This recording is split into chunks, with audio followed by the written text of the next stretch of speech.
Chapter 1. The Extra Set of Measurements. When Mr. Adrian Bell came to see Hercule Poirot, he brought not a pistol, nor a blood-stained scarf, nor one of those anonymous letters in which malice mistakes itself for cleverness. He brought a dressmaker's ledger. It was, at first glance, a dull little volume of brown leather, softened at the corners by long use and faintly scented with lavender, starch, and the dry dust of folded muslin.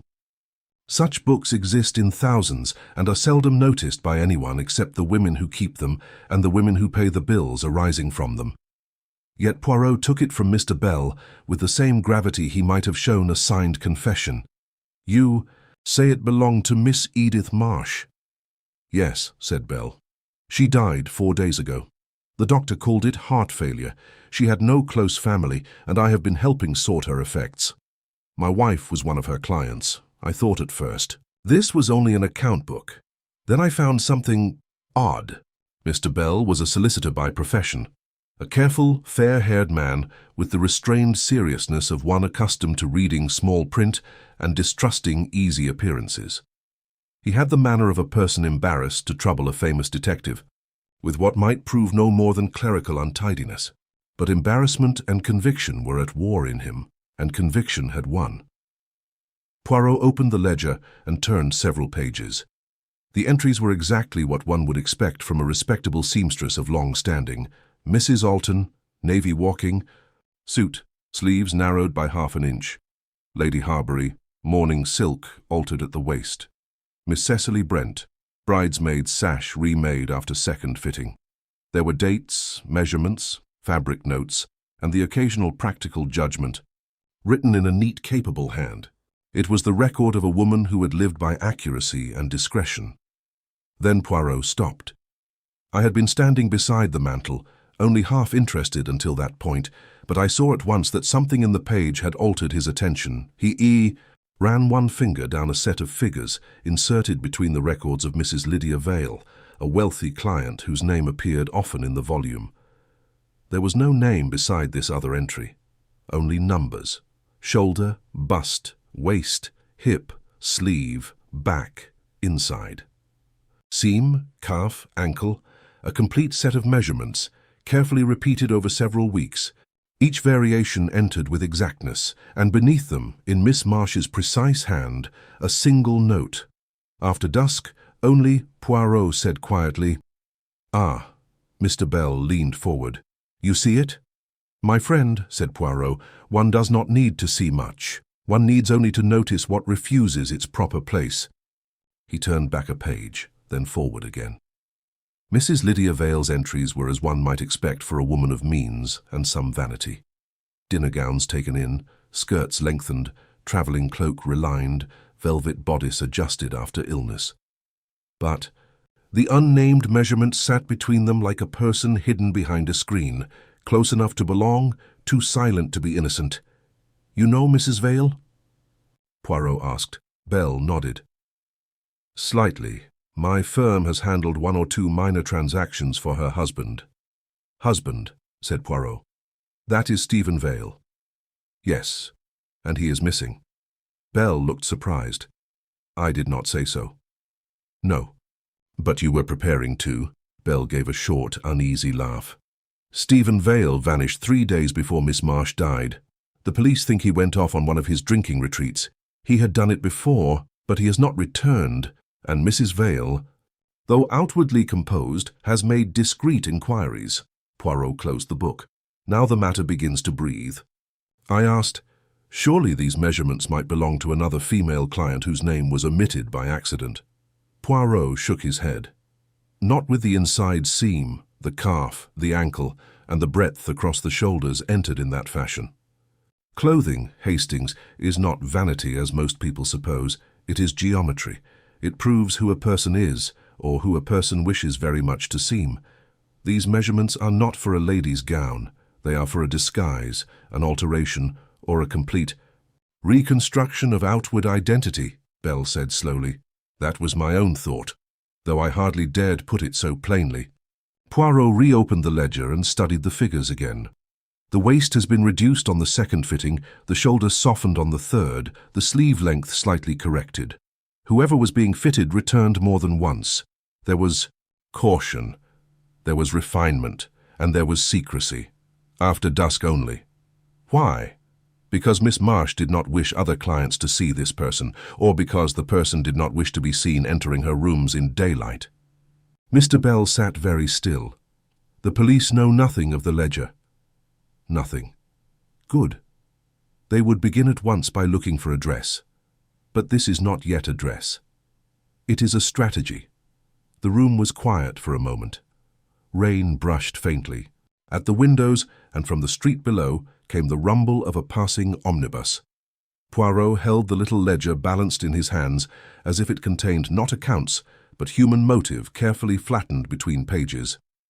"Tell me about Miss Marsh," he said. Bell replied that Edith Marsh had kept a small but highly respectable dressmaking establishment in Chelsea for nearly 20 years. She had worked chiefly for women of means, widows, military wives, ladies who preferred discretion to fashion houses, and those whose figures or circumstances required a cleverer hand than mere commerce provided. She was known to be silent, punctual, and incapable of gossip. Her death had come suddenly in the workroom, discovered only when the shop was opened next morning, the young assistant finding her dead beside the cutting table, with a cup still near at hand. And Stephen, Vale? Poirot asked. 42. Charming when sober, intolerable when not. He inherited money, then married more. He had debts, habits, and the dangerous gift of persuading people that his weakness was somehow romantic. Yet he was not a fool, nor a man likely to vanish forever without money. Just so. Poirot looked again at the figures. No, he said. And if he has vanished, it is because either he wished not to be found, or someone else wished him transformed before the world began looking. He rose abruptly, as he always did, when an inward conclusion had reached the stage of motion. "We shall go to Chelsea." Bell blinked.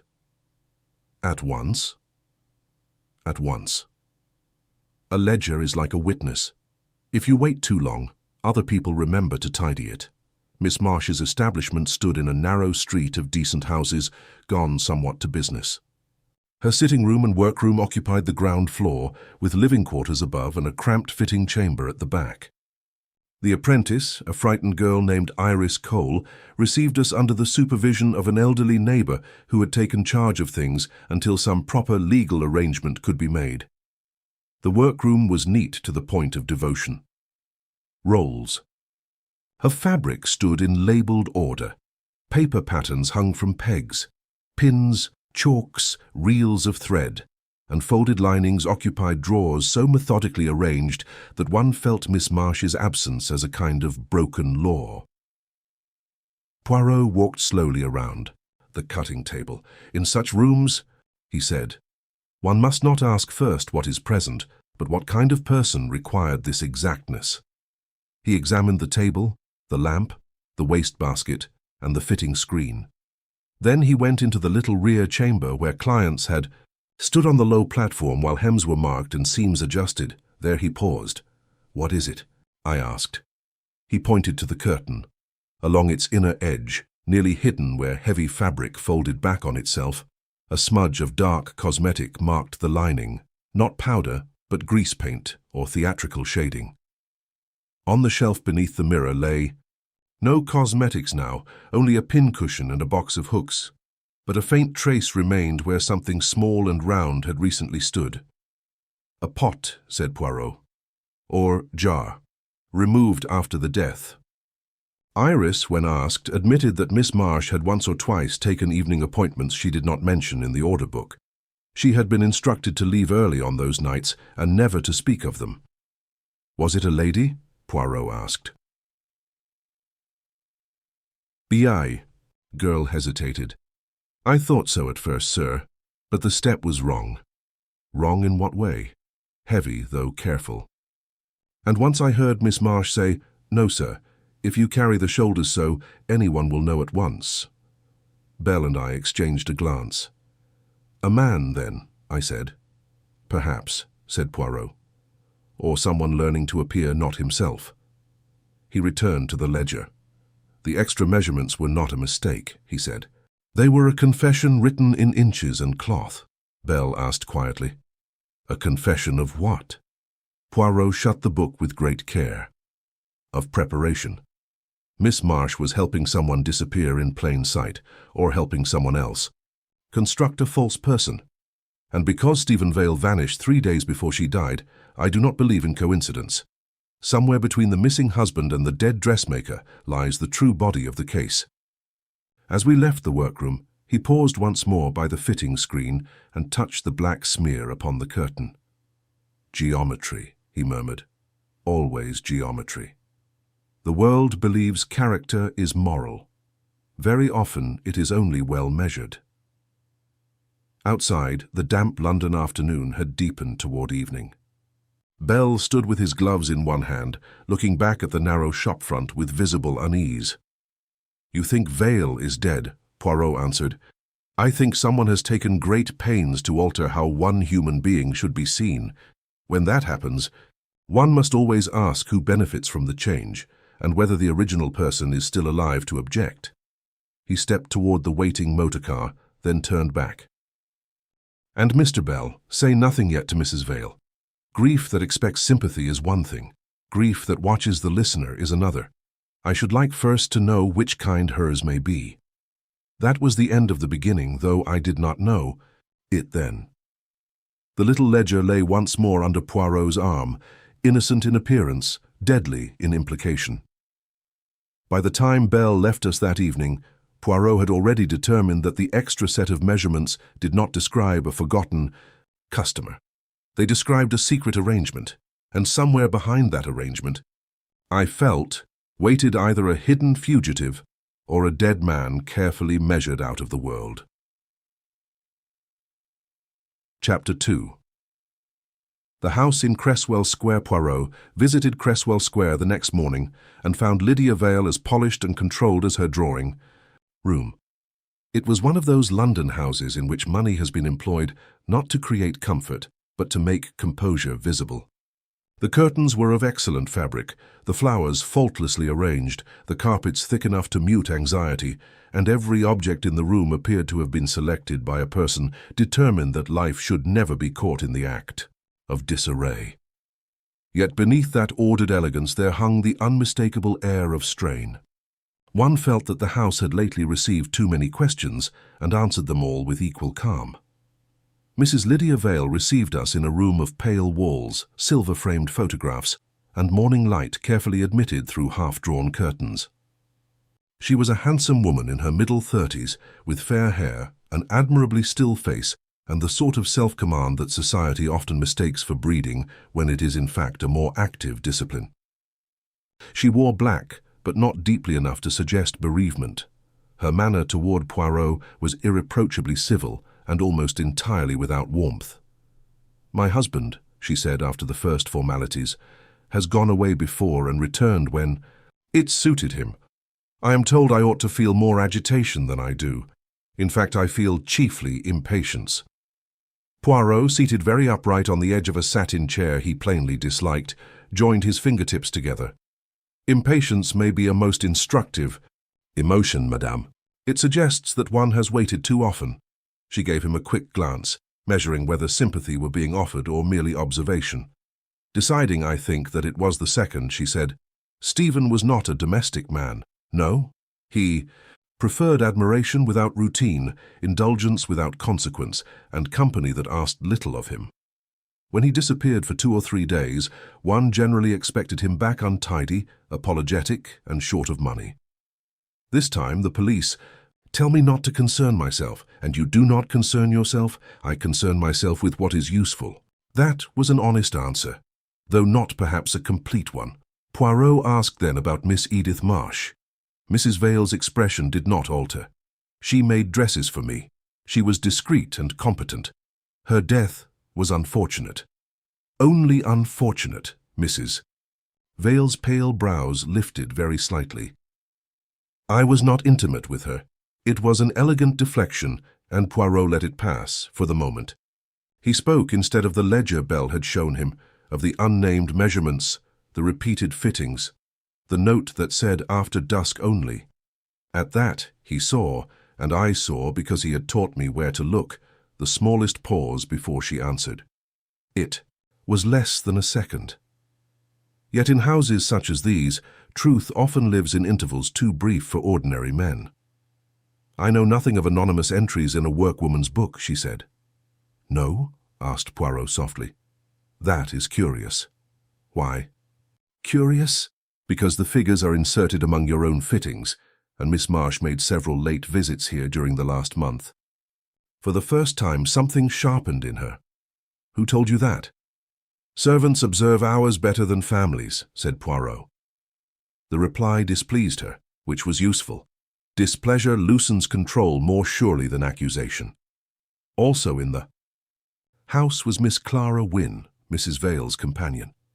She entered when summoned with the quiet step of a person long accustomed to making herself smaller than the room requires.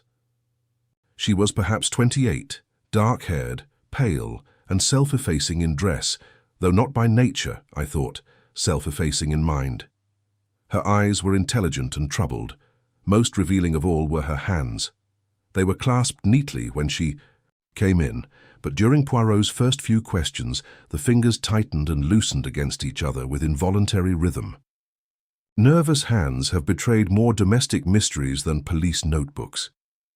Miss Wynne confirmed that Miss Marsh had indeed come to the house several evenings recently, though she suggested these visits were merely to save Mrs. Vale inconvenience during the day. Evening fittings are unusual, said Poirot. Mrs. Vale is much occupied, Clara answered.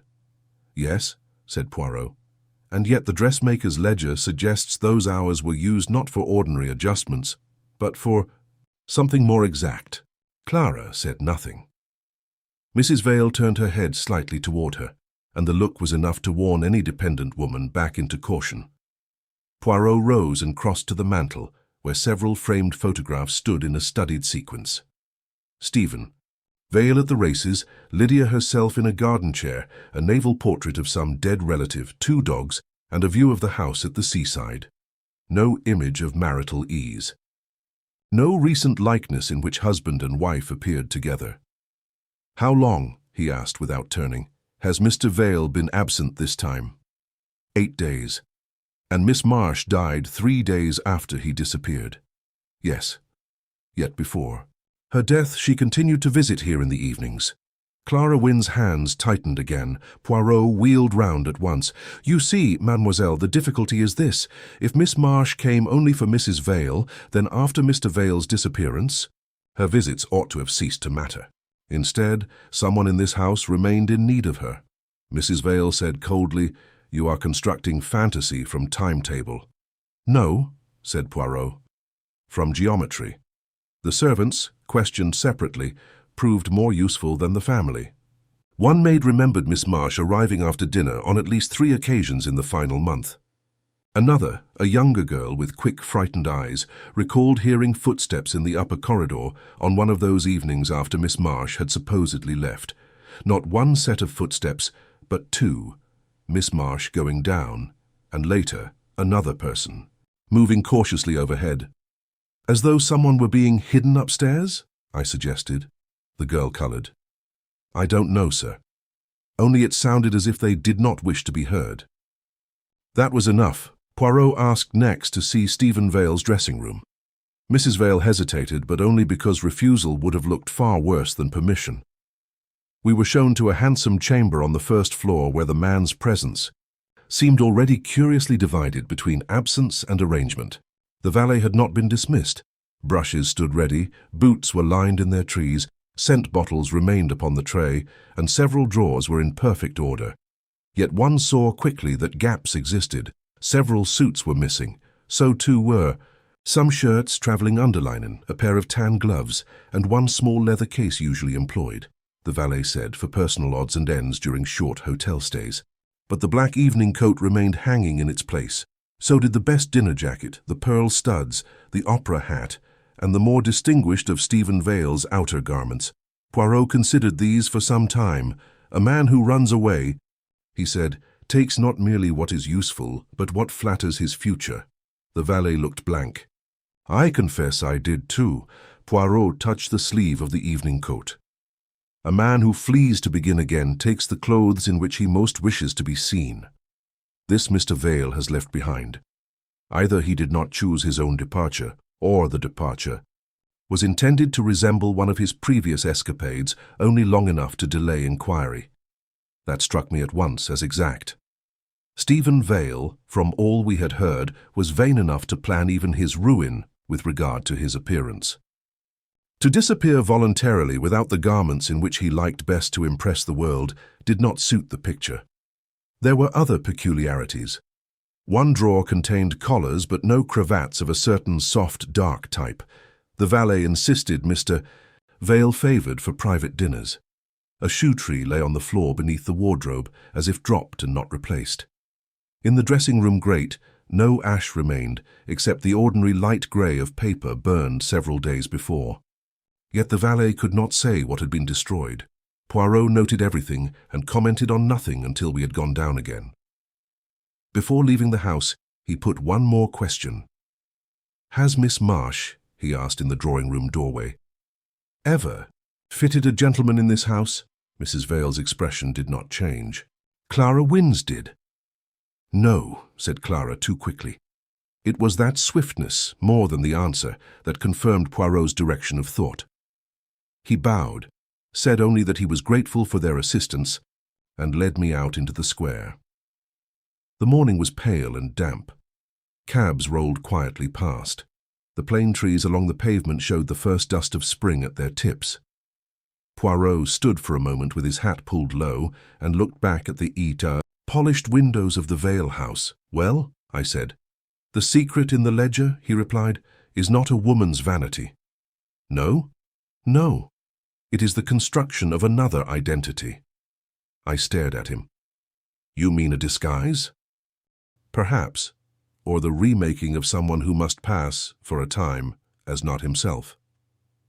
Consider, evening visits, hidden fittings, upper corridor footsteps after the dressmaker has gone, missing ordinary clothes but not the clothes of display, and a wife who speaks of absence with impatience rather than fear, also a companion who denies too fast. All this does not give us yet a corpse, Hastings, but it gives us design." "And Stephen Vale?" Poirot's face grew very grave. "Either he has been remade, or someone wishes the world to believe he departed while another person was being prepared to take his place in some necessary scene. When measurements are hidden, it is because the body to which they belong must not officially exist." He took from his pocket the little ledger and tapped it once with a gloved finger. "Inches, my friend. Hips, shoulders, calf, ankle. Very exact, very obedient. Human beings tell the truth most often when they believe they are only preparing fabric." Then he moved off toward the waiting cab, leaving me with the increasingly uncomfortable conviction that somewhere in Cresswell Square, behind polished manners and late dressmakers' visits, a man had vanished not merely from his life, but from the proportions by which others might still recognize him. Chapter 3. Miss Marsh's Shop Miss. Marsh's little shop in the lane behind the florist still smelled of starch, wool, and lavender. It stood half withdrawn from the street, as if modesty had become architectural. The window, though neat, displayed no bold fashion plate and no extravagant color. Only two well-cut day dresses upon narrow forms, a child's coat of excellent cloth, and a card in faded ink announcing alterations, mourning, and private fittings. One understood at once that Edith Marsh had not catered to vanity in its loudest form. She had served discretion. There are dressmakers who trade in fantasy, and dressmakers who trade in repair. Miss Marsh, I thought, had belonged to a third and more interesting class, those who clothe secrets respectably. Poirot paused before entering. "The little shop," he said, "has one advantage over the great house, Hastings. In the great house, everyone lies from position. In the shop, they lie from habit. Habit is much easier to detect." Inside, the front room was narrow, clean, and full of measured silence. Folded lengths of serge and crepe stood in labeled stacks. A long mirror reflected the window and doubled the smallness of the place. Glass-topped drawers held ribbons. Fastenings, hooks and buckles arranged with a precision that suggested not only order but defense. In professions built upon female confidence, tidiness often becomes the first proof of moral safety. Miss Pike, the senior assistant, received us with composed reluctance. She was a thin woman of perhaps 50, wearing spectacles and an expression made severe by years of small economies.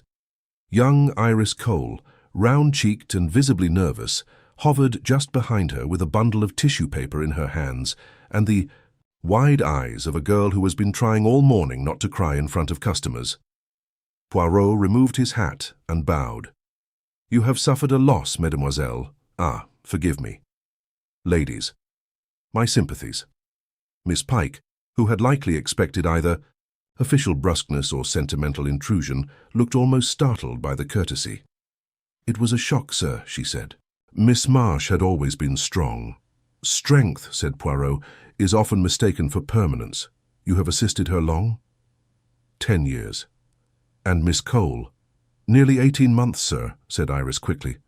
"I did hems and errands and hand finishing mostly."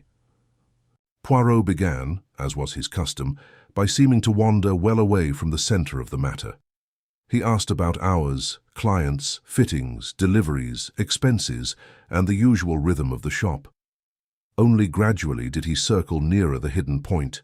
Miss Marsh, it emerged, had been private by temperament, exacting in work, and lately troubled. She had locked the fitting room on several evenings during the previous month, dismissed the girls early, and refused all interference with what Miss Pike called with prim resentment a certain unnamed commission.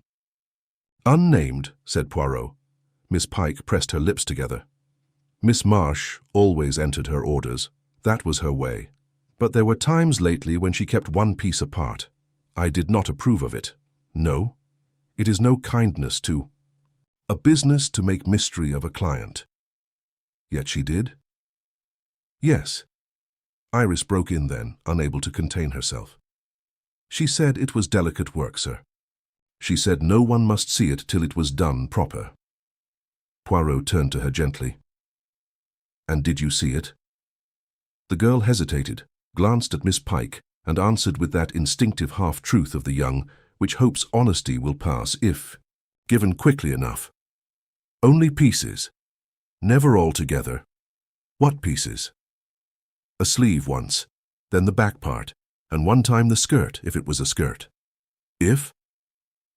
"It seemed plain, sir. Not like a lady's dress.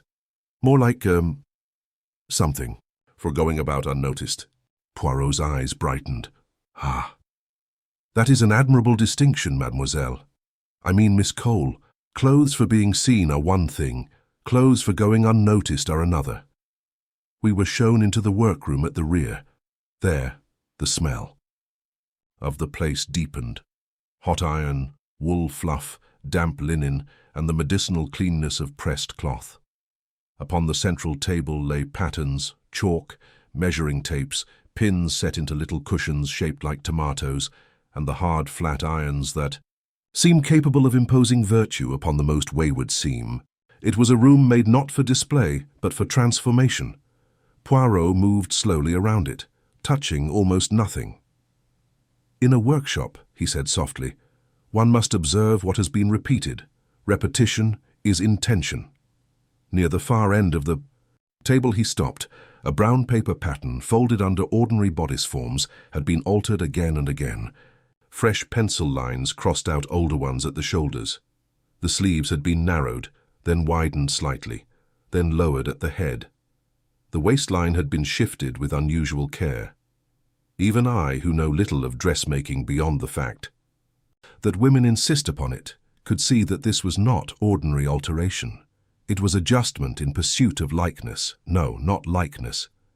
Plausibility. Pinned to the upper corner was a small scrap of paper, marked only. S.V. Poirot did not at first speak. He took up the pattern, held it against the light, and then laid it down again. On the reverse, several fitting dates had been entered in Miss Marsh's hand, each one close to the last.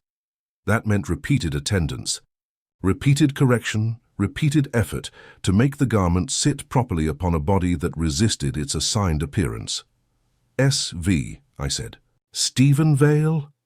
Perhaps, said Poirot, or perhaps something meant to suggest him. In mysteries, initials are courteous liars. More telling still was the wastebasket beside the cutting table.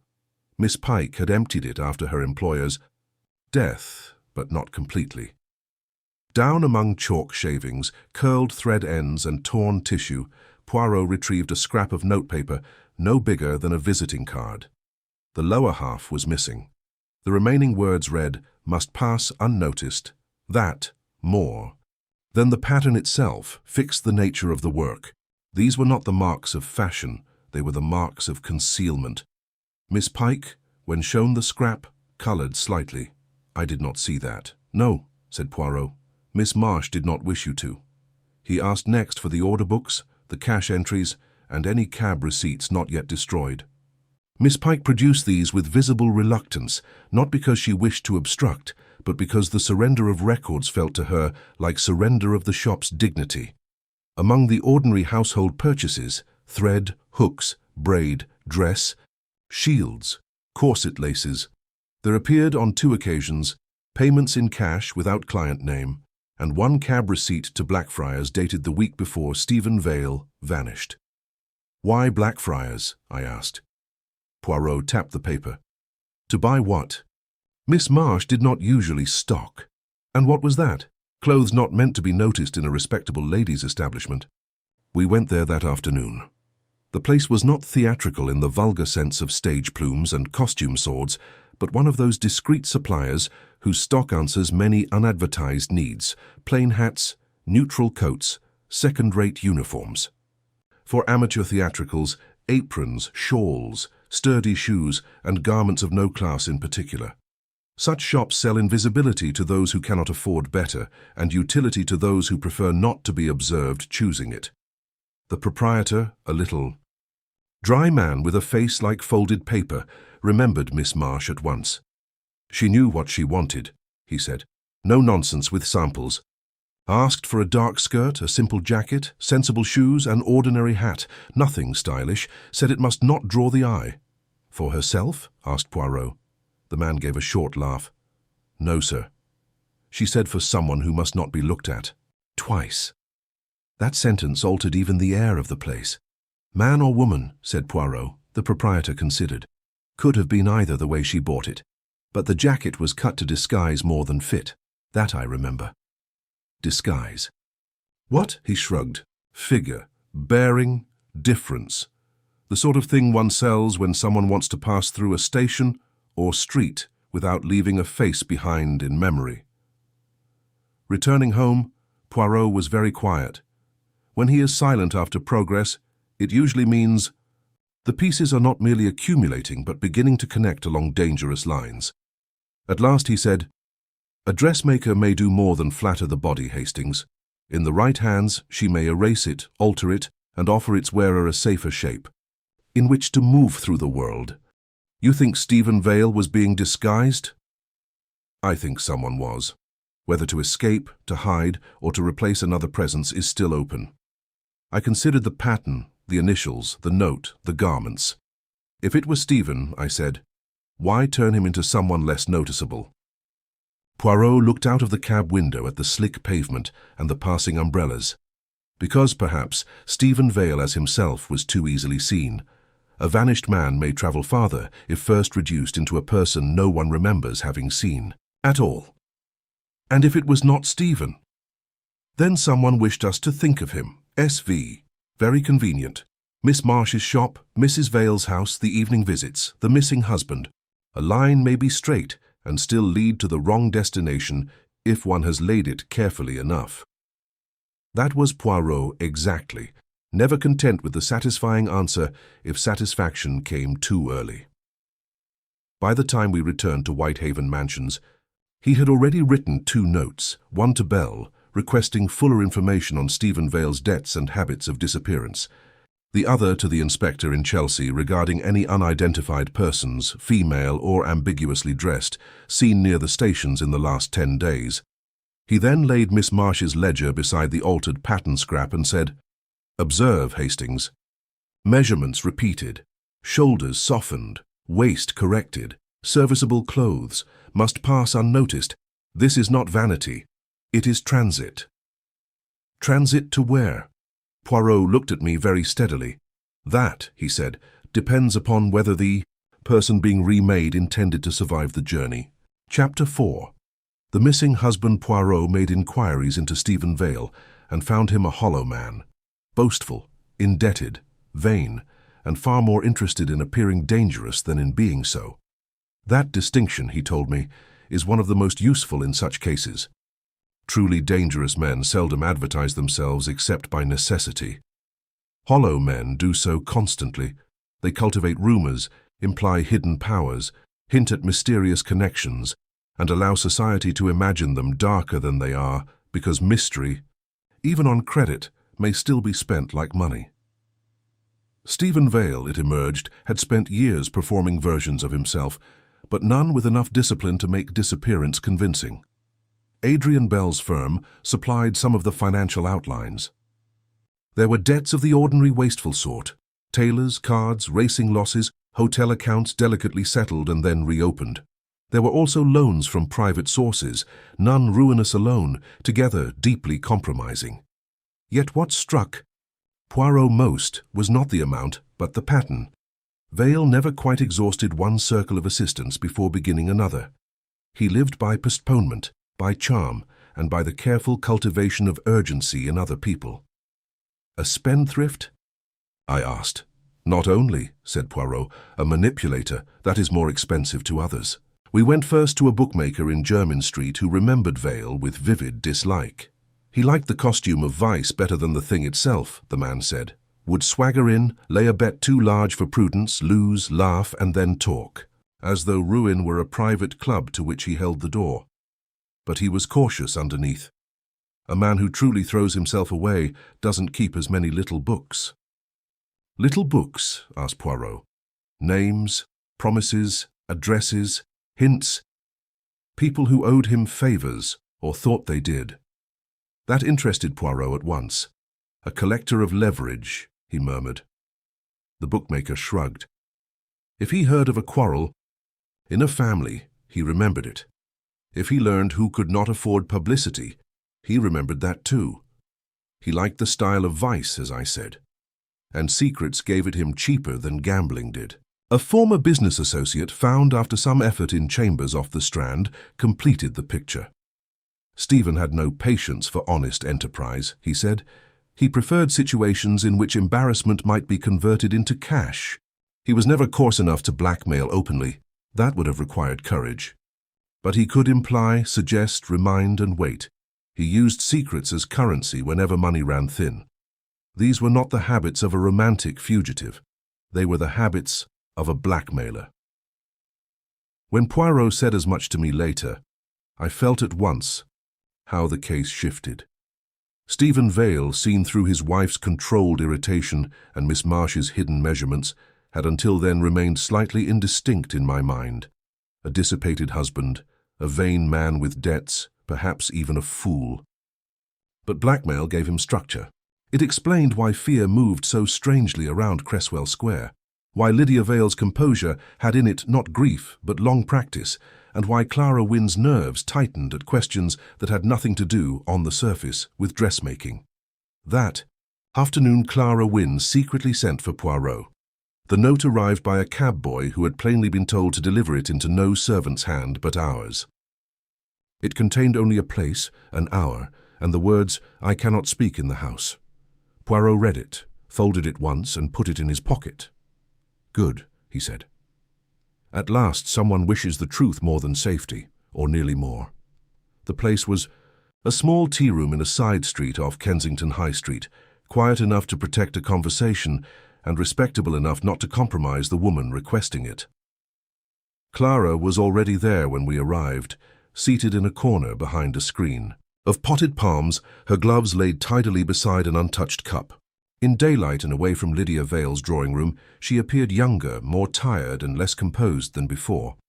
One saw at once that self-command had been not her nature, but her employment.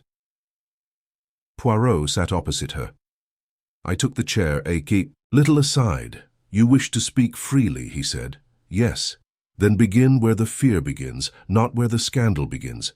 That was a very Poirot sentence. It struck the mark at once. Clara lowered her eyes for a moment, then raised them again with visible determination. Mrs. Vale had a younger sister, she said. Sarah. Poirot did not move. She has been kept out of public life for years. Not hidden exactly, at least not by the words used in the family, but managed, sheltered, explained away, moved when needed, spoken of rarely, and never introduced where explanation might be required. Why? Asked Poirot. Clara's hands tightened once upon each other. Because Sarah has never lived easily under the expectations put upon her. As a girl, she hated the clothes chosen for her, the manners required of her, the life imagined for her. In company she became distressed. In dresses she seemed to feel disguised badly, and every attempt to correct or train her made things worse. Physicians used one set of names, relatives another, but none of them were accurate. Miss Marsh was the only person who ever understood that safety might lie not in forcing Sarah to appear as expected, but in helping appearances trouble her less. Poirot nodded very slightly. So Miss Marsh made clothes for Sarah. Yes. Quietly, sensibly. Things that softened notice instead of attracting it, things in which she could move without feeling watched.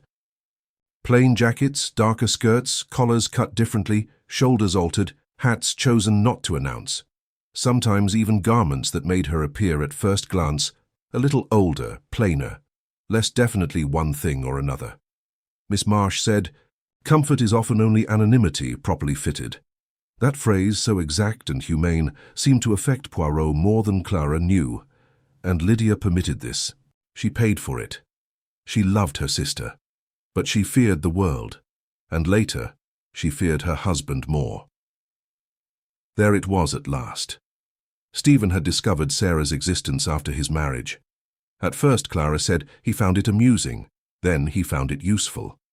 He learned, as hollow men do very quickly, where shame lay in a household, and how profit might be extracted from the mere possibility of disclosure. He threatened Lydia with scandal, exposure, and private medical confinement whenever he wanted. Control over money, company, travel, or silence. If Sarah were seen unexpectedly, if the dressmaker's work were discussed, if the wrong relative took an interest, Stephen would hint that perhaps doctors should be consulted, institutions considered, reputations protected. He did not always say such things directly. He was too clever for that. He merely made Lydia understand that he could. Did Sarah live in the house? Asked Poirot. Sometimes elsewhere. Always under some arrangement. Lately she had been upstairs in the back rooms because Lydia did not trust Stephen to leave her unobserved if sent away. And Miss Marsh came after dusk because of Sarah. Yes. That explained the hidden measurements with terrible neatness. Not an illicit customer, not a mistress, not disguise for adventure or fraud in the ordinary sense. It was the fitting of a vulnerable person whom society, left to itself, would stare at, misname, or attempt to correct into greater misery. But Stephen, knowing of her, had turned that private accommodation into leverage. What happened on the night Stephen disappeared? Poirot asked. Clara looked at him, and for the first time the tears she had long contained came near the surface. There was a quarrel, she said. A very bad one. He had been drinking, though not enough to lose calculation. He said he was tired of being paid in little sums and half-truths. He wanted full control over Lydia's separate money. He said if he were refused, he would bring 2 men to the house who would ask questions upstairs and make an official record of what they found. Doctors? I do not know. Perhaps only creatures of his own kind. It was the threat that mattered. Who heard this? Lydia, myself, and Sarah, from the passage. Poirot was silent for several seconds. Then Stephen Vale, he said at last, did not vanish because he chose freedom. He vanished because a house full of fear reached its breaking point. Clara flinched. You think Lydia killed him? I think nothing yet so simple. A breaking point may produce concealment, flight, accident, resistance, or collective silence. Murder is only one of its languages. That steadied her more than denial would have done. She then told us something still more important. On the evening, before Stephen disappeared, Miss Marsh had completed a new set of plain outdoor clothes for Sarah, serviceable, forgettable garments in which she might, if necessary, travel without notice. Lydia had intended, Clara said, to send her sister away quietly for a few weeks until Stephen's latest fury either cooled or exhausted itself. But Stephen found out, Clara whispered. He always found out. Did Sarah leave the house? Asked Poirot. I do not know. This time I believed her uncertainty. It was no longer the evasive ignorance of dependence. It was the ignorance of someone who had lived through panic and received afterwards only fragments. Poirot asked one final question before we rose. Would Miss Marsh, in your opinion, have altered clothes for Stephen himself? Clara answered. At once. Never. That was decisive. So the hidden measurements in the ledger belonged to Sarah, not to Stephen. Miss Marsh had been helping a woman move more safely through a world too eager to categorize and punish difference. Stephen had discovered it and exploited it. Then he vanished. As we left the tea room, Poirot said nothing until we were in the cab. At last he remarked, Now, Hastings, the case becomes dangerous. Because Lydia had motive. Because fear has motive. And fear distributed among several people is more dangerous than greed in one. I thought of Lydia's polished calm, Clara's nervous hands, the upper corridor footsteps, Miss Marsh's secret commission, and Stephen Vale's talent for trading on hidden shame. You believe the whole house lied to protect Sarah? Of course. The question is whether they lied after Stephen disappeared or before. That distinction troubled me more than I cared to admit. By the time we reached Whitehaven Mansions, the mystery had altered again. What looked at first like secret fittings for a vanished man now proved to be the careful remaking of a hidden woman's outward life. Miss Marsh had not been conspiring in fashionable deceit. She had been practicing mercy in cloth and seam. Stephen Vale had turned that mercy into a weapon. And somewhere between threat and disappearance, the geometry of concealment had ceased to be protective and become something much darker. I said, Then the unknown measurements in the ledger were not a confession of vanity at all. No, said Poirot. They were a record of vulnerability. And Stephen? Poirot removed his gloves finger by finger, always a sign that thought with him had passed beyond speculation into form. Stephen Vale, he said, was a man who believed secrets existed to be spent. Such men often mistake the patience of others for weakness. Then one day they lean too far upon a fear that has already been bearing them too long. He looked out at the dimming street. We must find Sarah. Chapter 5. Sarah Vale. The truth came from Lydia herself, though only after Poirot pressed gently and precisely, as one draws a thread through tightly woven cloth. That is perhaps the best description of his method in such matters. He did not attack. He did not accuse Lydia Vale of deception, nor demand from her the dramatic confession toward which lesser investigators are always hurrying.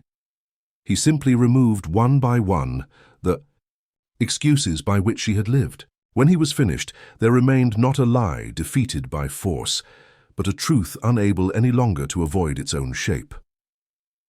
We went again to Cresswell Square that same afternoon. The house seemed quieter than before, though not calmer. There are silences, in which dignity still survives, and silences in which it has withdrawn and left only fear behind. This was the second kind. The maid who admitted us did not meet my eye. Clara Wynne, when she appeared in the hall, had the pale look of a woman who has crossed inwardly from concealment to endurance and knows that no return is possible. Lydia received us not in the drawing-room this time, but in the smaller morning parlour at the back, where one sat nearer the garden and farther from the street. It was a room chosen, I thought, by a woman who wished to look less like an accused hostess and more like a private person under strain. She was dressed with the same polished restraint as before, but it had begun to fail at the edges. The hands, though still composed, no longer lay perfectly still. The eyes were more tired. Above all, the effort of control now showed itself as effort. Poirot did not sit at once. "Madam," he said, "I have spoken with Miss Clara Wynne. I know now of your sister Sarah." Lydia closed her eyes briefly. When she opened them, she did not deny it. "So it is done," she said. "No, not done. Begun." He took the chair opposite her and folded his hands. "Let us be accurate.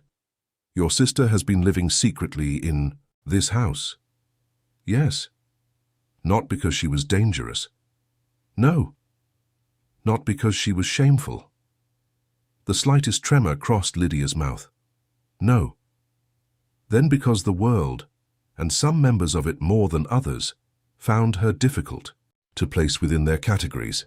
At that Lydia gave a tired, bitter little smile. "You put it more kindly than most." "Kindness and accuracy are not enemies," said Poirot. "Tell me about Sarah."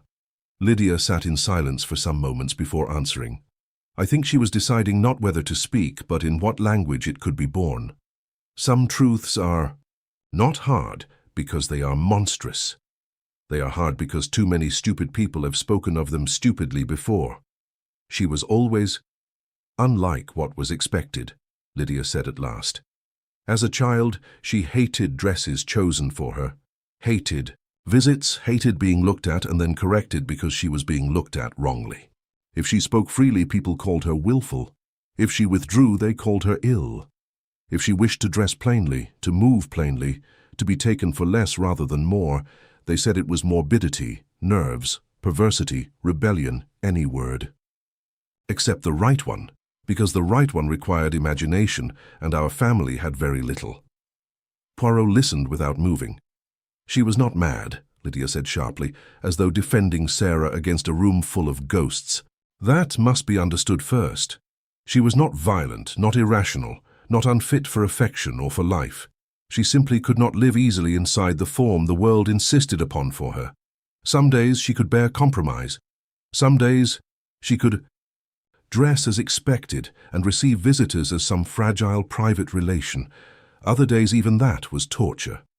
And Miss Marsh, she was the only person who ever understood the practical side of mercy," Lydia answered. "Doctors wanted diagnosis. Relations wanted management. Sarah wanted, at the simplest level, not to feel trapped in the clothes by which she was identified. Miss Marsh altered what she wore until movement became possible again. A collar less obvious, shoulders softened, hats chosen to obscure rather than announce, jackets plain enough that a glance passed over her. Sometimes when she needed it, garments made to suggest neither display nor feminine charm, but merely a quiet, forgettable person. "Someone who must not be looked at twice," said Poirot. Lydia lifted her eyes sharply. "Yes, there it was." The phrase from the Blackfriars supplier now returned in its full humane significance. Miss Marsh had not been constructing deceit for sport or vanity. She had been making an endangered person less vulnerable to the appetite of other people's notice. And Stephen Vale discovered this. Lydia's expression hardened at once. For the first time, genuine hatred entered it openly. "Yes, she told us then that her husband had learned of Sarah's existence some 2 years after their marriage. At first he treated it, as Clara had said, as an amusement. Then he understood what power lay in it. Once a man like Stephen Vale discovers where shame has been hidden in a respectable house, he never again mistakes himself for poor. He has found a currency more pliable than money. He threatened scandal," Lydia said. "He threatened to tell doctors, friends, my solicitor, people at my club, anyone whose opinion might force my hand. He hinted that Sarah ought perhaps to be properly supervised or sent somewhere restful or evaluated. He used the kindest language possible. That was always his method. He liked cruelty best when wrapped in concern. Did he ever directly demand money for silence? Not so crudely. He would simply begin to speak of expenses, debts, humiliations, or his own need for freedom. If I resisted, Sarah's name entered the room by degrees, and Miss Marsh continued to come after dusk. Yes, because evenings were easier. Fewer servants, less notice. Sometimes Sarah could come down, sometimes Miss Marsh had to go upstairs. The extra measurements were hers, of course. They changed because her courage changed. Some weeks she could bear one shape of compromise, some weeks another. Poirot nodded slowly. "Now," he said, "we come to the night Stephen disappeared." At that, Lydia's composure nearly broke. Not dramatically, not in sobbing or outcry. She simply seemed, for a few seconds, to lose the exact line by which she had been holding herself upright. "I had hoped," she said, "that once Sarah was gone from the house for a little while I could think." Miss Marsh had prepared clothes for travel, plain, serviceable things. Sarah was to go quietly to a place in Surrey kept by an old friend of my aunt's. Stephen discovered it. How? I do not know. He always discovered what hurt most. That, I thought, was very likely true. Men who live by leverage develop a scavenger's instinct for weakness. "He had been drinking?" Poirot asked. "Yes, but not insensibly. Only enough to make cruelty easier and restraint duller. He came in late, found the parcel of clothes. In the morning room, laughed at once and said I had become theatrical. Then he understood. He asked whether my mystery invalid meant to flee before proper gentlemen could inspect her." Proper gentlemen? Doctors, perhaps, solicitors, men from some establishment. I do not know. Stephen never needed an exact threat when a broad one would suffice. Clara Wynne, who had remained in the room only because Lydia wished it, spoke for the first time. He enjoyed making the future sound official. Poirot turned his head slightly and said, "Yes, that is a very exact phrase." Lydia continued, "I told him to be silent. He would not. He said if he could not have immediate control of certain moneys settled on me, then the whole business would be made impossible to continue." He spoke loudly, intentionally. Sarah heard him from the upper stair. There is in old houses a dreadful quality to such scenes. Voices rise below. The hidden person above, hearing her own life treated as argument, becomes no longer merely concealed, but hunted by words. I saw it all too clearly. "She came down," I said. "Yes." Lydia shut her eyes once before going on. She appeared at the half-landing. Stephen turned and laughed. I do not think he expected her. That laugh, I have heard it in dreams every night since. It was not fear, not surprise, only triumph that the thing he had been using as threat had come into the room and made itself real. "What did he say?" asked Poirot. Lydia's hands clasped tightly together. He said, "There you are then. Shall we send for witnesses now?" For one instant no one spoke. Then Clara Wynne said in a low voice, "Sarah ran at him. It was not, I think, an interruption. It was mercy, because Lydia could not at first continue." "Yes," said Lydia. She rushed down the remaining steps. Not with strength, only with desperation. She struck at him, hands, shoulders, whatever she could reach. He stepped back, swore, and tried to push her off. They struggled. Then he lost his footing on the turn of the staircase and fell backward. Poirot leaned forward slightly. The carved oak post. Yes, I had seen that staircase. One could imagine it only too easily. The polished turn, the dark carved newel, the narrowness of the lower steps. A drunken man flung backward in surprise might strike his head there with fatal force. Lydia's voice had grown thin now, as though the memory itself had leached blood from it. He struck the back of his head. I heard the sound before I understood it. Then he was on the floor. And Sarah? She stood over him as though frozen. Clara screamed. I went down. There was blood already on the first step and on the side of the post. Did he speak? No. Move? I do not think so. Was he dead? At that, Lydia looked up, and for the first time I saw in her face not only guilt and terror, but uncertainty so old it had become almost part of her. I do not know, she said. I never knew. He did not rise again. That was the most important sentence she had yet spoken. For in such cases one must not permit emotion to flatten the sequence too quickly into murder or innocence. Stephen may have died at once. He may have died minutes later. He may even, though less likely, have retained consciousness for a brief interval. Everything afterward would depend upon who believed what in those first terrible moments. "The butler came?" said Poirot. "Yes." Harris came from the hall when Clara screamed. And at that dreadful moment, Miss Marsh arrived for the evening. Fitting. Poirot sat back very slowly. One look at the blood, I thought, and the seamstress would have understood the whole pattern. Lydia said as much in different words. She took in everything immediately. The body. The stare. Sarah. My face. Clara's terror. She did not ask foolish questions. She only said, "How long?" As if time had already become the one material we still possessed. "And what did you answer?" I said I did not know. If he was dead. Who touched him? Harris knelt and felt for breath or pulse. I cannot remember which. He looked up and said, "He's gone, ma'am." Was that certain? Lydia gave the helpless little movement of a person who has been living too long on one terrible interpretation to separate it now into pieces. No.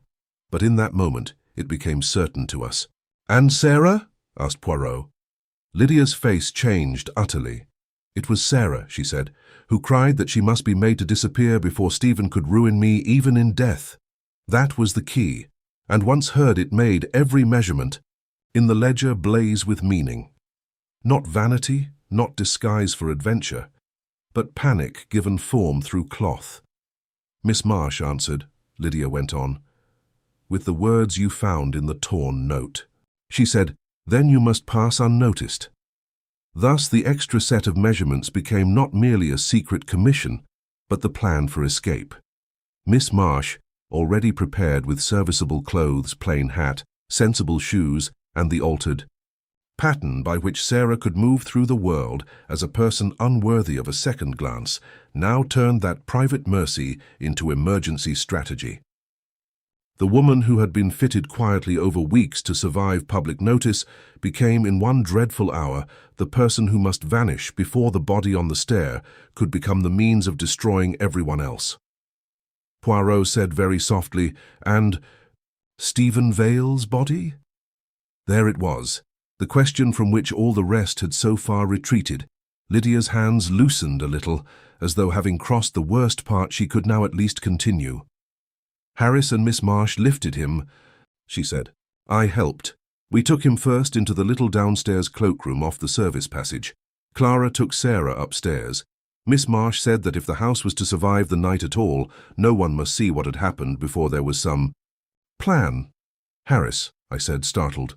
"The butler helped?"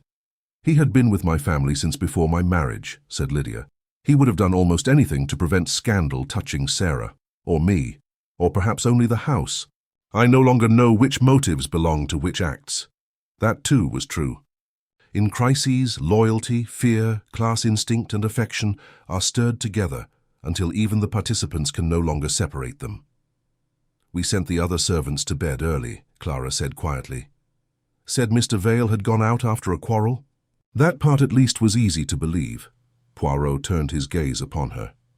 "And afterward?" "Afterward," said Lydia, "Miss Marsh insisted Sarah must leave before dawn, in the new clothes by the Mews gate. Harris arranged a cab. Clara travelled with her as far as Hammersmith, then another car was to take her onward." "Did she go?" "Yes." This was the first solid answer on that point we had yet received. "Where is she now?" "In Surrey still, unless fear has driven her on again." Poirot nodded. Everything was becoming coherent, but not yet comfortable. A man had fallen. A body had been hidden. A vulnerable woman had been disguised for escape. A dressmaker had participated. Yet Stephen Vale remained not merely dead, perhaps, but missing. That meant the most dangerous part of the case still lay ahead. For I do not think Poirot ever truly believed that Miss Marsh died of natural heart failure without the pressure of what followed helping it on. "You understand?" he said at last. "That concealment after a death, even one caused by accident, creates new crimes at once." "Yes," said Lydia. "I understand now." "No. You understood then. That is why fear ruled the house." He rose. The room seemed smaller suddenly, as though truth, once admitted, had crowded out all the old furniture of evasion. "What will you do?" Lydia asked. Poirot looked at her with that grave and difficult pity which never flatters. "First," he said, "I shall determine whether Stephen Vale died when you believed he died. Second, I shall learn what became of his body. Third, I shall decide how far fear carried each of you after the fall, and whether panic ever hardened into something colder." At that, Clara Wynne gave a little involuntary cry. "You think one of us used it?" "I think," said Poirot, "that when fear creates concealment, concealment invites corruption. That is the way of human beings." As we left Cresswell Square, I said, "Then Lydia told the truth." "She told the truth as far as the fall," said Poirot. "After the fall, truth divides. One person sees accident, another necessity, another scandal, another opportunity. Our task now is to discover where those visions parted." "And Miss Marsh?" Poirot's face was very grave. "Miss Marsh knew too much. She possessed the measurements, the plan, the sight of the blood, and perhaps the later knowledge of what was done with the body. Such women die suddenly sometimes, yes, but one must never permit coincidence to close the ledger before the last entry is read." The extra set of measurements, then, had become something even more astonishing than I first supposed. They were not merely evidence of a hidden person. They were the skeleton of an escape prepared before the crisis and activated by it. Cloth. Seam, shoulder, waist, sensible shoes, plain hat, the whole careful work of becoming forgettable. And somewhere within that act of mercy, I felt, a darker intelligence had later begun to work. Chapter 6. The woman in plain clothes, Miss Marsh, fashioned for Sarah the sort of clothes no one remembers. A cheap dark skirt, a modest jacket, flat shoes, a dull felt hat. She reduced whatever stood out, softened whatever drew the eye, and translated one life into another. It was not elegance she created, but invisibility. Poirot explained it to me that evening with more seriousness than he would have given to the finest gown in Paris. "The world," he said, "believes dress exists chiefly to attract. That is because the world is vain. In truth, clothing is often defensive. It may conceal class, soften sex, quiet gesture, blur outline, postpone attention." Miss Marsh was not merely fitting a body. She was making a passage. We had returned from Cresswell Square with Lydia Vale's account still raw in the mind. The accidental fall on the staircase, the blood, the hidden body, Sarah's terror, Clara's complicity, the butler's obedience, and Miss Marsh's terrible practical competence had at last given the case a visible structure. Yet it had not resolved it. On the contrary, once the first panic was understood, the second and more dangerous phase began to show itself. For the lie, as Lydia told it, was born in fear. What followed, even when not malicious, grew steadily more dangerous as each frightened person tried to improve upon the first lie. With Clara's help, Sarah had indeed been taken from the house by a back way after dusk. Poirot drew from Lydia the route, the hour, and even the umbrella Miss Marsh had insisted Sarah carry, not because rain threatened, but because a woman walking quickly in plain clothes and carrying an umbrella appears at once more ordinary than a woman hurrying bare-handed through a London mews. It was one of those little practical refinements that revealed Miss Marsh's whole humane intelligence. She knew, said Poirot, that to be unseen, one must first be entirely uninteresting. Sarah, dressed now in the garments prepared over weeks of fitting, had left by the mews gate with Clara and the old butler, Harris. A cab took them west. At Hammersmith Bridge Road, Clara parted from her. Another conveyance, arranged through a friend of Miss Marsh's, carried Sarah onward towards Surrey, where a widowed woman of tolerant habits and no curiosity had once agreed, if necessary, to shelter her. It was, in conception, not a criminal escape, but a desperate removal from immediate scandal. Had the matter ended there, Poirot said, the law might still frown, but human pity would understand it. But it did not end there, I said. No, said Poirot, because there remained the husband. Stephen's body, wrapped first in blankets from the service stair cupboard and later in a rubberized travelling sheet from the cellar stores, had been concealed for some hours in the cloakroom off the back passage. Harris, the butler, helped with evident reluctance. Lydia could hardly speak of that part. Clara, when we saw her again, supplied what details she could in a voice so controlled that every sentence seemed to cost her physical effort. He hated it, she said of Harris. He hated every minute of it. But he kept saying that if the police came too soon, they would drag Sarah into the whole business before she could bear it.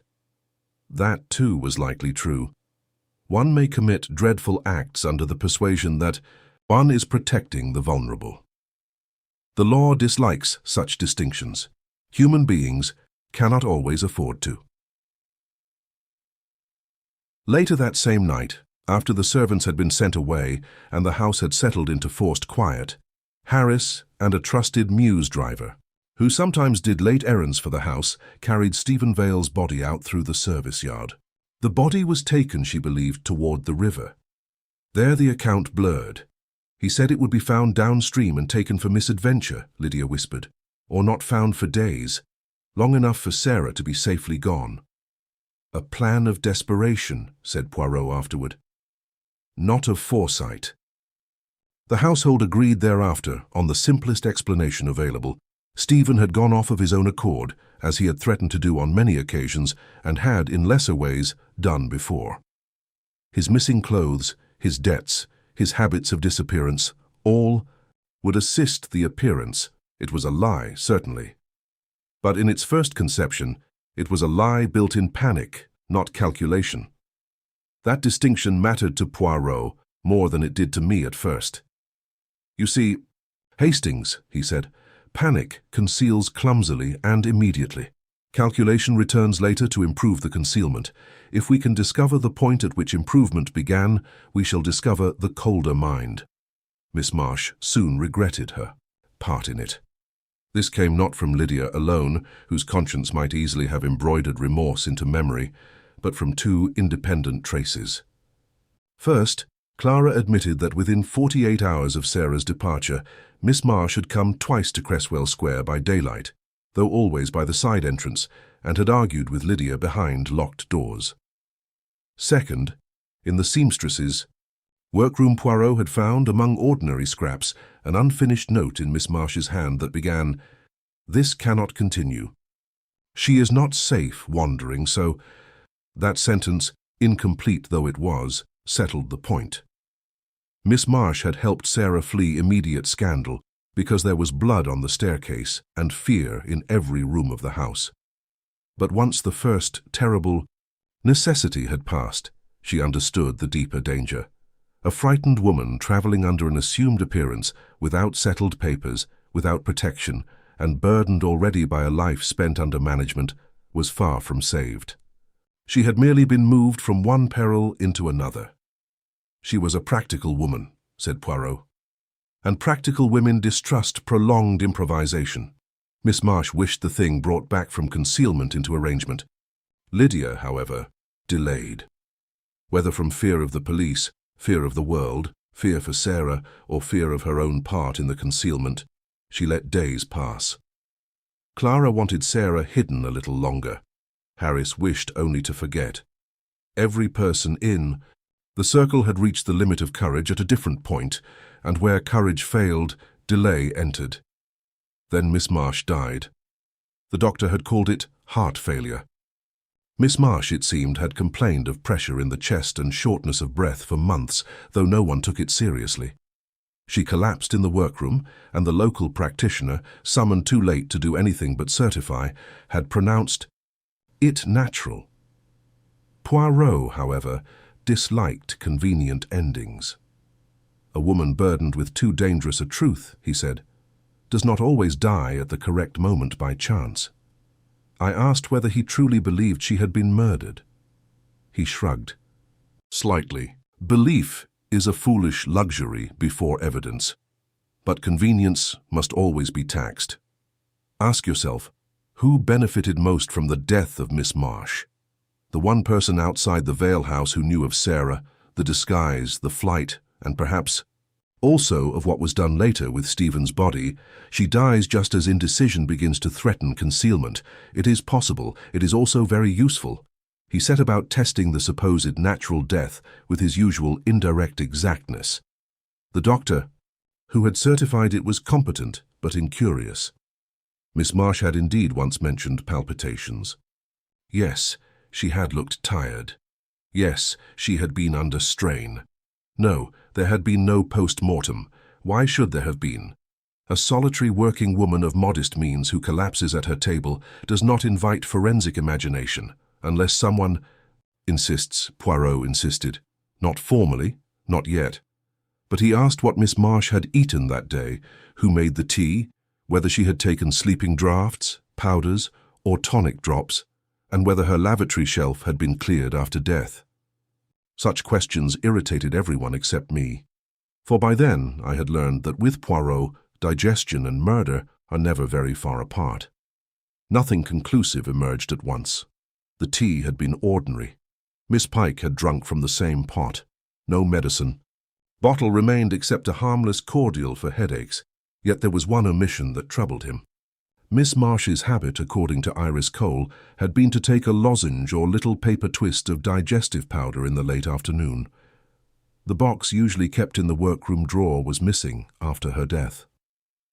Missing, said Poirot softly, is a very eloquent adjective.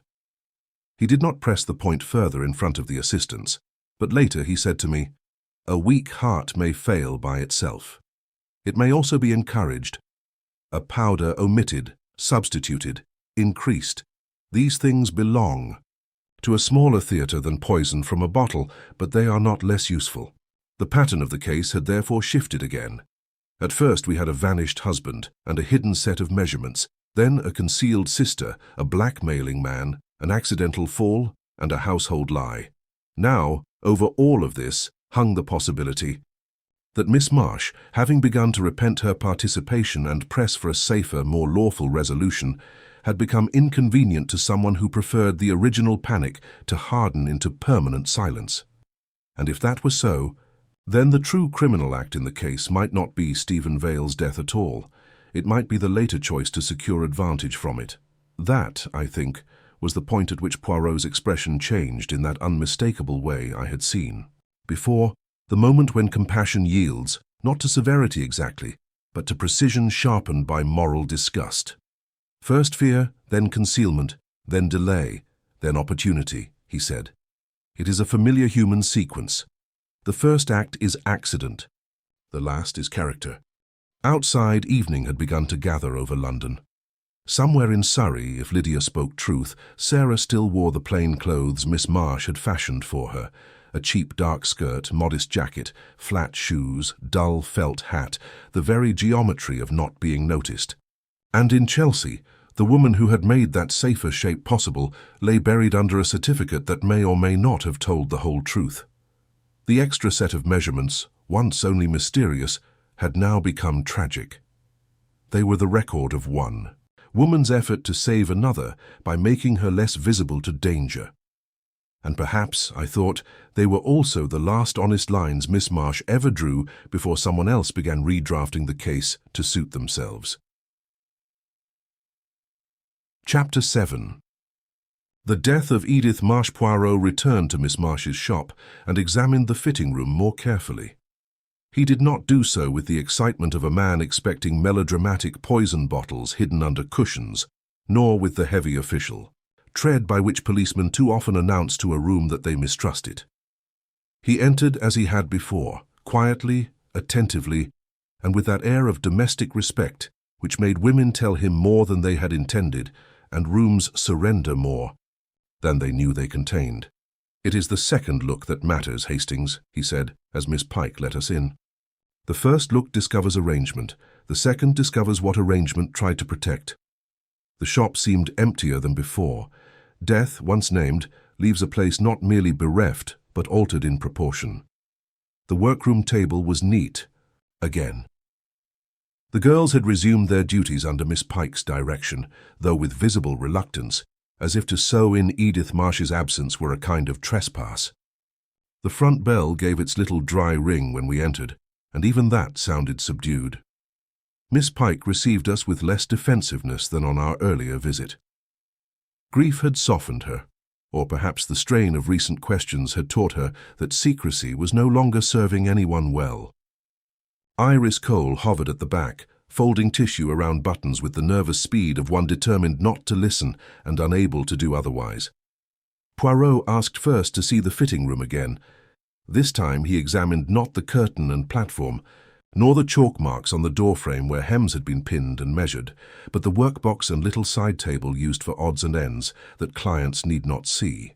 There, among hooks, bodkins, loose tape, and a half-empty packet of black pins, he found a small bottle of medicinal drops bearing Edith Marsh's name and the chemist's label. He lifted it to the light. It was nearly full. "That is interesting," he murmured. I asked why. "A woman said to depend upon medicine for her heart does not usually leave it almost untasted, unless she was less dependent than we are told, or unless, on the evening of her death, she did not take what she usually took." He questioned Miss Pike at once. "Miss Marsh used these regularly?" "Yes, sir, or near enough. When the palpitations were bad.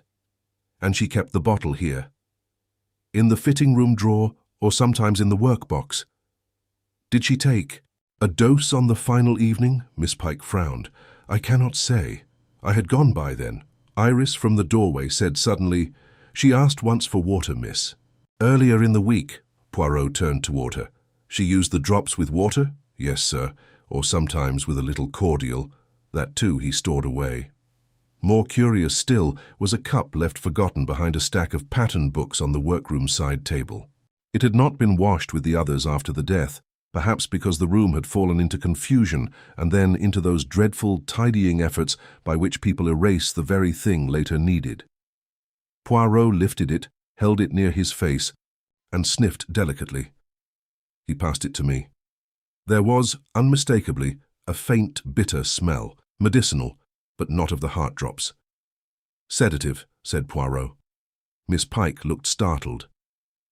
"Miss Marsh did not take sleeping mixtures in the evening, not in the shop." "Are you sure?" "She said they made the hands clumsy."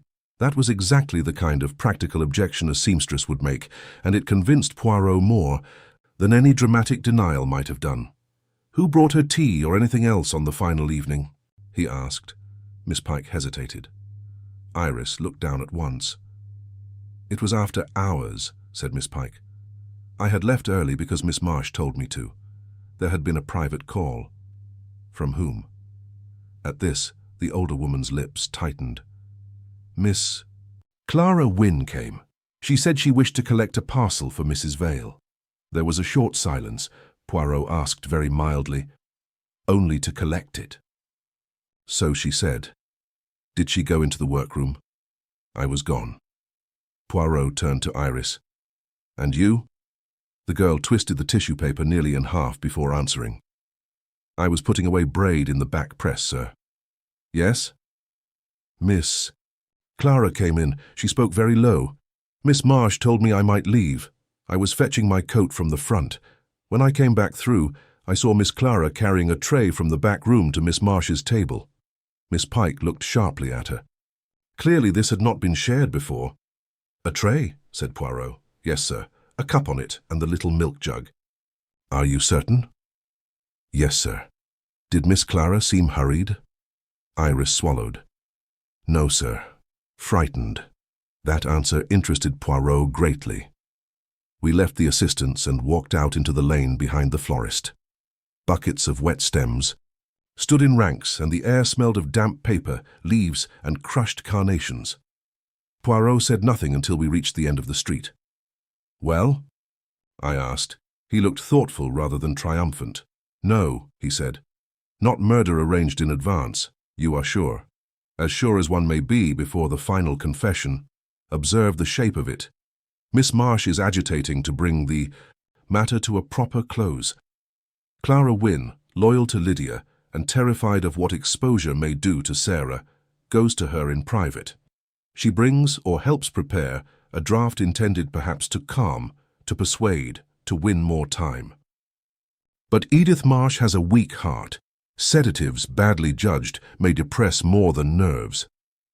You think Clara gave it to her? I think Clara carried the tray. That is proven enough. Whether she mixed the draught herself, or whether Miss Marsh, already distressed, took too much of something offered in kindness, we do not yet know. He did not believe Clara meant murder. That much was clear from the tone in which he next spoke. The girl has the look not of a schemer, he said, but of one crushed beneath loyalty. She has lived too long in another woman's fear and mistaken service for moral clarity. Such people do foolish things with medicine. We returned at once to Cresswell Square. Clara Wynne received the renewed questioning with the dreadful calm of a person who has been expecting it minute by minute, and finds, when it arrives, that expectation has done nothing to lessen the blow. Lydia was present at first, but Poirot dismissed her after only a few questions. This concerns not your sister now, madam, but your companion's conscience. Clara stood by the table, one hand resting upon its edge as if she required the support. Yes, she said almost at once. I went to Miss Marsh. For the parcel? That was the excuse. And the real reason? To beg her for more time. There it was. Miss Marsh, it seemed, had grown resolute. She believed Sarah must be brought back under safer arrangements, that the police, or at least a solicitor, must be told enough to regularize what had happened, and that continued. Wandering under an assumed appearance exposed the unfortunate woman to dangers worse than scandal. Clara, however, had seen Lydia nearly collapse under the weight of the previous week, and could not bear to imagine official scrutiny descending before Sarah was secured and made strong enough to withstand it. So you went to delay her, said Poirot. Yes, with a sedative. Clara's face changed. I did not think, she began, and stopped. No, said Poirot gently. That is precisely the trouble. You did not think far enough. She told it then with miserable honesty. Miss Marsh had been exhausted, excited, and determined. Clara had found her pale and shaking in the workroom. A bottle of sleeping drops stood in the back room cupboard, something Edith kept, she thought, for difficult nights. Clara offered to make tea. Miss Marsh consented impatiently, still speaking all the while of trains, names, letters, and what must now be done. Clara, desperate to quiet her, put a few drops in the cup. How many? Asked Poirot. I don't know. Not many. I thought not many. Had you ever given them before? No. Did Miss Marsh know? No. That was worse in a way than malice. Malice has shape. Panic disguised as helpfulness is much more ruinous because it grants itself innocence in advance. She drank it. Yes, while I begged her not to force matters that night. She grew quieter. I thought, Clara's voice broke then for the first time. I thought I had soothed her. I left after 10 minutes. She was sitting at the table. She said only that I was a foolish girl. And when was she found dead? Next morning. Miss Marsh had therefore died alone among patterns and chalked silk, with the truth still in her ledger. Poirot walked slowly to the window and back again. Did you tell Lydia what you had done? Clara nodded. Yes. The next day. She said no. One must know that if it came out, everything would become 10 times worse, and so you kept silent. Yes. He stood before her for a moment, looking not severe now, but infinitely tired. You see, mademoiselle, how fear multiplies itself. One accidental death, one concealment, one flight, and then another death not intended, but helped toward by panic. At every stage, each person says, only until tomorrow, only until we are safer, only until the danger is less. But tomorrow, in such affairs, never arrives kindly. Clara wept then, not dramatically, not with the noisy misery of self-excusing grief, but quietly, and with a kind of astonishment, as if the whole structure of loyalty under which she had been living had suddenly shown itself for what it was. Poirot did not call Edith Marsh's death cold-blooded murder. Later, when we were alone, he said, "No, it is Panic's unfortunate cousin." That phrase remained with me, for it was exact. Clara had not gone to the shop intending death. She had gone in fear, armed with delay, and made use of medicine as frightened people often do, ignorantly, secretly, and with disastrous confidence, in small interventions. Miss Marsh, already weakened, had then died as much from the whole pressure of the case as from chemistry alone. The law, Poirot admitted, might still judge harshly. But morally the thing remained distinct from planned. "Killing. It is interference," he said. Interference born of fear, and therefore very human. Also fatal. By the time we left Cresswell Square again, the case had narrowed and darkened. Stephen Vale's fall was accidental, however morally contaminated by what followed. Sarah's flight had been mercy in disguise. Miss Marsh's death had been caused, or at least hastened, by Clara's foolish sedative and the strain of too dangerous a truth. Which meant that what remained to be judged was not some hidden mastermind, but the degree to which fear, once obeyed, had driven each survivor deeper into concealment. I said as much to Poirot. "Yes," he answered. Which meant that what remained to be judged was not some hidden mastermind, but the degree to which fear, once obeyed, had driven each survivor deeper into concealment. "And you believe there is?" He looked out through the cab window as London moved past in wet grey plains. "My friend, a missing body is always an invitation. Someone, sooner or later, will accept it." Chapter 8. The Search for Sarah. The remaining question was where Sarah had gone. That, in Poirot's mind, had ceased to be merely a matter of sympathy and become one of necessity. Until Sarah was found, the case remained morally and practically incomplete. She alone stood at the center of the first tragedy. She alone had seen Stephen Vale fall, and she alone, by continuing to flee, allowed fear to keep governing the actions of everyone left behind. Lydia's household lied for her. Clara endangered herself for her. Miss Marsh, poor woman, had burdened heart and conscience alike on her behalf. And somewhere in London, or beyond it, Sarah moved through the world under a false simplicity of clothing, pursued less by policemen than by the long habit of being treated as something that must be managed out of sight. Poirot said, as we sat, "Over breakfast at Whitehaven Mansions, a person may disappear in one of two ways, Hastings. Either by elaborate plan, or by accepting the first refuge, and then making decisions only when panic compels them. Sarah is not a planner. Therefore we must reconstruct, not intention, but refuge." The starting point lay with Miss Marsh. We returned, again to the little shop in Chelsea, and this time Poirot questioned Iris Cole, not about fittings or secret visits, but about casual remarks, half-heard preferences, the sort of sentences a woman makes while pinning a hem or trimming braid and then forgets she has ever spoken. Iris, once reassured that she was not being blamed for anything, proved unexpectedly useful.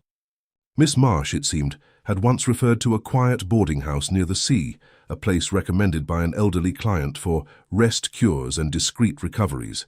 She had said, Iris thought, that no questions were asked there if one paid. A fortnight in advance and required only quiet, tea, and a room with a view of nothing dramatic. "Near Brighton?" I suggested. Iris shook her head. "No, sir. Miss Marsh said it was farther east and plainer. She said people went there who wanted not society but absence." Poirot brightened at once. "Excellent, a very exact distinction. From there he worked in his customary way, which is to say by following 2 or 3 modest threads at once until one proves stronger than the rest. He traced the theatrical supplier's parcel records, then the cab route by which Sarah had likely been taken out of the city on the first stage of her escape. The second cab, arranged after Hammersmith, had gone only as far as Victoria. From there, one might easily take a train south. Telegraphs were sent. 1 or 2 discreet inquiries moved through Bell's legal acquaintances. By evening, Poirot had 3 possible boarding houses and rejected 2 of them almost immediately. "Too cheerful," he said of one. A woman in terror does not choose wallpaper with roses if she may help it. The third proved correct. The house stood in Hastings, plain, respectable, and determinedly unremarkable. Sarah had indeed stayed there under the name of Miss Stone. The landlady, a widow with a face made trustworthy by constant suspicion, remembered her very well. She came with one bag and a letter, the woman told us. Paid in advance, very civil. Didn't like the dining room. Asked if meals might be sent up. Walked only near dusk when there were fewer eyes about, and always wore the same dark things. Tall, though she tried not to seem it. Seemed as if she was always listening for someone. Behind her. Did she receive letters? No, sir. Send any? Not that I know. Visitors? None. That too fit. Sarah was not hiding like an adventuress, but like a hunted relation. She had remained there nearly 6 days. Then, one morning, after reading in the newspaper that Miss Edith Marsh had died suddenly, she became greatly agitated. The landlady recalled that Miss Stone had gone white, asked twice whether London editions often exaggerated, and then shut herself in her room for nearly an hour. When she emerged, she was dressed for departure and seemed no longer frightened in the ordinary sense, but fixed, like a person who has ceased even to hope for safety and means only to keep moving. She said she must leave at once, the woman told us. I advised against it.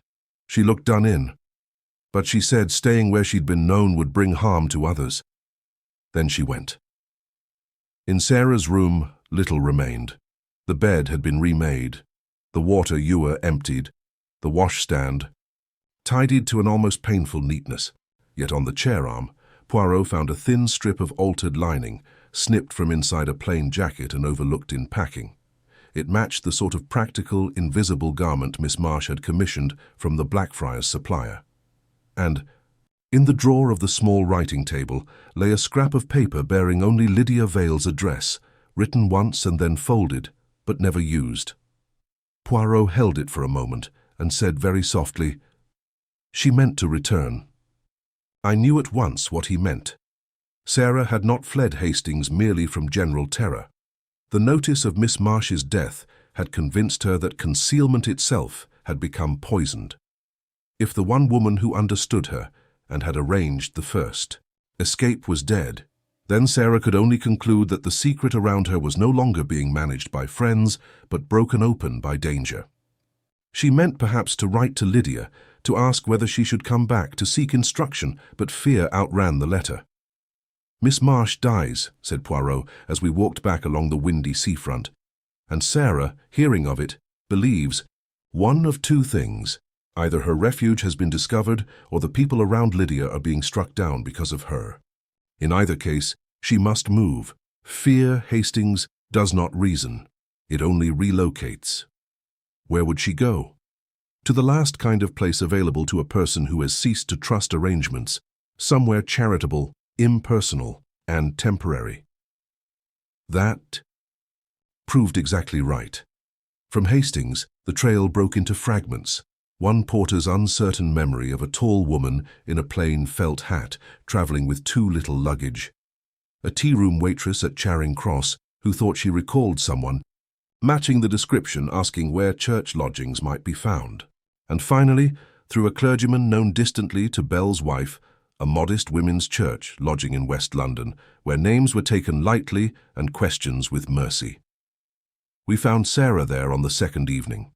The house was narrow, brown brick, and solemnly kind in the way only church institutions and certain old aunts can be. A deaconess, after private consultation and an inspection of Poirot's face, which she found, I think, more trustworthy than mine, admitted that a woman calling herself Miss Stone had indeed been taken in 2 nights earlier in a condition of nervous collapse. She had fever, exhaustion, and what the deaconess called acute moral fright, by which phrase pious women sometimes describe the whole burden of terror, guilt, and sleeplessness without wishing to trespass upon medical vocabulary. Sarah was lying on a narrow bed in a small room at the back. I had been prepared, heaven forgive me, for someone dramatic, wild-eyed, or visibly strange in the way families always imply when they have spent years speaking of a relation as difficult to place. Instead, I saw a woman, perhaps 30, hollow, with exhaustion, her face finer than Lydia's but with the same bone structure, and in the eyes a depth of weariness so old that it seemed almost constitutional. The plain dark clothes Miss Marsh had fashioned for her lay folded on the chair. Without them, in the white lodging-house nightgown and the hard institutional light, she looked not unnatural, not theatrical, but terribly unprotected. Poirot went, in alone at first. Later, he allowed me to join him, but only after he had spoken to her long enough to reduce the immediate fear. He was very gentle with her. Not indulgent. Poirot never patronized suffering, but gentle in that exact way by which he restored to people the sense that they were not being managed as cases. "Miss Sarah," he said, taking the chair beside the bed, "I know why you ran, but you must not run farther." She stared at him with the hunted look of someone who has learned to measure every new voice for threat. "Lydia," she whispered, "she lives. And Clara? She lives also." At that, the tension in her hands altered, but did not lessen. "And Stephen," Poirot waited a fraction before answering. "Stephen Vale is dead." She shut her eyes at once, not dramatically, not in relief exactly, but as if some long-held inward brace had finally given way. "I struck him." "Yes." He laughed. "Yes." I thought then that no more terrible summing up of the whole case could be made than those 3 words. Poirot said, "He fell. What followed afterward is now my concern. Your concern is to stop making the innocent pay for continued silence." At that, she began to weep. It was not, as I had expected, weeping of guilt alone. Guilt was there, certainly. But more than that, there was the long misery of a person treated throughout life as something to be shielded, corrected, softened, hidden, excused, translated, or removed, anything, in fact, except simply protected as herself. "I did not mean to kill him," she said. "I only wanted him not to say it again, not to make Lydia hear it again, not to make me hear what I was." Poirot's expression changed very slightly. "And what are you, according to the world?" he asked. Her mouth trembled. "A difficulty?" "No," said Poirot. "You are a woman around whom foolish people have built difficulties. That is not the same thing." Those words did more for her than any legal assurance could have done. I saw it. She told the story then, not in full sequence, for shock had broken time in her memory, but in images. Stephen's voice on the stair, Lydia saying his name sharply, Clara crying out, the polished wood under her hand, the sickening sound when he struck the carved post. Miss Marsh kneeling beside him, Harris bringing blankets, Lydia's face turned to stone, the plain hat and jacket laid out ready before she even understood why, the cab wheels splashing in the mews, Hastings' sea air she scarcely felt, the newspaper, with Edith Marsh's death, the immediate certainty that everyone who had helped her would now be blamed because of her. "That is why you ran again," said Poirot. "Yes." "Not because you feared arrest." She looked almost surprised. "No, because I thought if I stayed still, they would all be found." There it was again. Not criminal instinct, but moral panic of the most ruinous kind. Poirot made no attempt to extract from her immediate promises. He knew better. Instead, he arranged with the deaconess that Sarah remain under care that night, took a written note in his own hand to be sent to Lydia at once, and told Sarah that the house in Cresswell Square was no longer living by concealment, alone.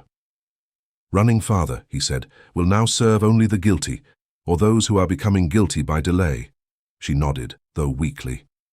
Then, as we rose to leave, she said in a voice almost too low to hear, "Will Lydia hate me if I—" "Come back," Poirot turned. "No," he said, "but she may hate the years in which she thought hiding you was the same as loving you." That was hard. It was also exactly right. As we stepped out into the street again, the evening bells from some nearby church were sounding the hour. London moved around us in its ordinary indifference. Cabs passed, children ran under umbrellas, a grocer's boy shouted at a handcart blocking the lane. The world, as always, remained insultingly normal while private catastrophes rearranged. Lives behind lodging-house curtains. Well, I said. Poirot drew on his gloves. We have found Sarah. That saves the innocent from at least one more layer of invention. And the rest? He looked very grave. Now, Hastings, we must return to the beginning. Not the beginning of the fear, but the beginning of the advantage. Stephen fell. Miss Marsh helped. Sarah fled. Clara interfered foolishly, and a weak heart failed. All these are tragedies. But somewhere in their wake, there remains a colder intelligence, asking how the dead man, the hidden woman, and the frightened household may yet be used. You still think someone is using it? My friend, said Poirot, a missing body, a dead dressmaker, and a house trained by blackmail. Such materials tempt frightened people to keep improving a lie long after it has ceased to protect anyone. He stepped toward the waiting cab. We must go back to Cresswell Square. The geometry is nearly complete. It remains only to see who has been cutting the cloth since the first fitting ended. Chapter 9. Poirot sets the pattern Poirot gathered. Lydia Vale, Clara Wynne, Adrian Bell, and Inspector Hale, the Chelsea inspector he had already been quietly consulting, in the drawing-room at Cresswell Square. The room was as orderly as ever, but now the order seemed strained, as though it had been asked to hold more truth than it could comfortably contain. Poirot placed Miss Marsh's ledger upon the table with the care of a man setting down evidence that is at once humble and decisive. He began, not with Stephen Vale's fall, but with the measurements. That, he said, resting one hand lightly on the open page, was the first truth. These repeated fittings do not describe vanity, they describe necessity. Miss Marsh was not making gowns for pleasure or secret flirtation. She was adjusting an entire outward identity for a person who needed to pass quietly through the world. He looked at Lydia. The unnamed body in this ledger was Sarah's, hidden in the house, managed by fear, repeatedly altered so that society would not look too closely. Miss Marsh was not engaged in fashion. She was engineering safety. Even the grease paint I had found on the fitting-room curtain belonged not to theatrical vanity, but to the softening of features for a woman who needed, at times, not to be read too quickly. Lydia closed her eyes. Clara lowered her head. Hale glanced from one to the other with the expression of a man beginning to understand that the crime he has been chasing was preceded by a much older cruelty. Poirot continued in the same calm tone. From that first truth, all else follows. Stephen Vale discovered Sarah's existence and learned how much power lay in threatening exposure. He blackmailed by implication, by shame, by suggestion. He did not need to speak plainly. He needed only to remind Lydia that in the eyes of the world, her sister would be treated not with care, but with curiosity, correction, and perhaps confinement. Such threats, repeated often enough, poison a household. No one interrupted him. The night Stephen disappeared, he had been drinking, though not beyond calculation. He threatened once more to expose Sarah. He laughed when she appeared at the stair. She rushed at him in desperation. In the struggle he fell backward and struck his head on the carved oak post of the back staircase. Hale shifted slightly. "You are satisfied that the blow was accidental?" "Yes," said Poirot. "I'm satisfied that Sarah struck no deliberate fatal blow. Stephen died in a struggle he himself provoked." Lydia's hands tightened once in her lap. It was the first visible sign of feeling she had permitted herself in several minutes. Poirot turned then to Clara Wynne. And after the fall, fear governed everything. Lydia feared scandal. The butler feared what the police might do once Sarah was discovered. Miss Marsh feared for Sarah's immediate safety and used the very clothes she had been preparing to send her away unnoticed. "You, Miss Clara, helped in that first concealment. That was wrong, but it was wrong born of terror, not greed." Clara gave a small, broken sound. Poirot's voice did not harden, but it grew more exact. Later, however, Miss Marsh began to regret her part. She understood that panic is not a plan, and that a frightened woman wandering under an assumed appearance was in grave danger. She urged Lydia to bring Sarah back and settle matters properly. Lydia delayed. You feared what official exposure would do to everyone, and so you went to the shop. Clara looked up at him then, her face colorless. You carried the sedative to Miss Marsh, he said. Not with murderous intention. You meant only to quiet her, to delay her, to gain a little more time. But she had a weak heart. What you treated as a small interference proved fatal. At that, Clara broke down completely. I meant only to calm her, she cried. She was so agitated, and I thought if she slept, if she rested, if only one night passed. Yes, said Poirot, I believe you. That simple statement did more to steady her than accusation would have done. She covered her face and wept without restraint. Hale said after a pause, Then we have 2 deaths and a concealment. Poirot turned to him. We have more than that. We have a distinction the law must be careful not to flatten. Stephen's death came from a desperate struggle, not planned violence.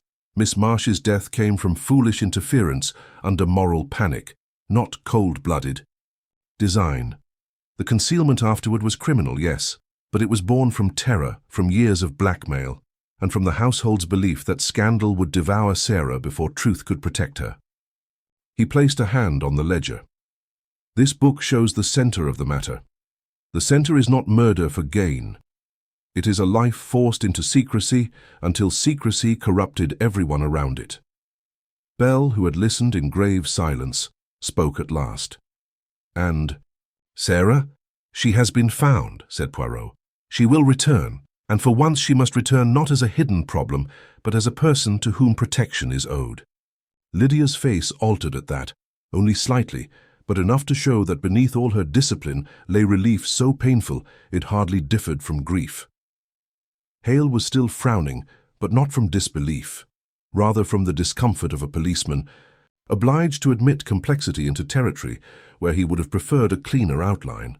You ask a good deal of justice, he said. No, said Poirot. I ask only accuracy. Violence of greed and violence of desperation are not the same thing. If you confuse them, you do not serve justice. You simplify it. The room fell silent again. The little ledger lay open between them all, no longer.